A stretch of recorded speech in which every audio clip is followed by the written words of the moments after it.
ত্রয়োদশ জাতীয় সংসদ নির্বাচনে কক্সবাজার ১ আসনে বিজয়ী হয়েছেন ধানের শীষ প্রতীকের প্রার্থী ও বিএনপির স্থায়ী কমিটির সদস্য সালাউদ্দিন আহমদ।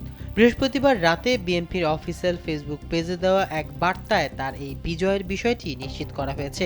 জানা গেছে, তার আসনের ১৭৭টি কেন্দ্রের ফলাফলে সালাউদ্দিন আহমেদ পেয়েছে ২,০২,৫৪৬ ভোট। তার নিকটতম প্রতিদ্বন্দ্বী জামায়াত ইসলামের প্রার্থী আব্দুল্লাহ আল ফারুক দাঁড়িপাল্লা প্রতীক নিয়ে পেয়েছেন ১,২৪,৭২৬ ভোট। দুই প্রার্থীর মধ্যে ভোটের ব্যবধান ৭৭,৮৪০। ফলাফল ঘোষণার পর সালাউদ্দিন আহমদ বলেন, ভোটের প্রতি মানুষের আস্থা ফিরেছে এবং এখন জনগণের প্রত্যাশা পূরণ করতে হবে। তিনি প্রয়োজনীয় সংস্কার ও বিচার বিভাগের স্বাধীনতা নিশ্চিত করার কথাও উল্লেখ করেন। নির্বাচন কমিশন শিগগিরই আনুষ্ঠানিক ফলাফল গ্যাজেট আকারে প্রকাশ করবে।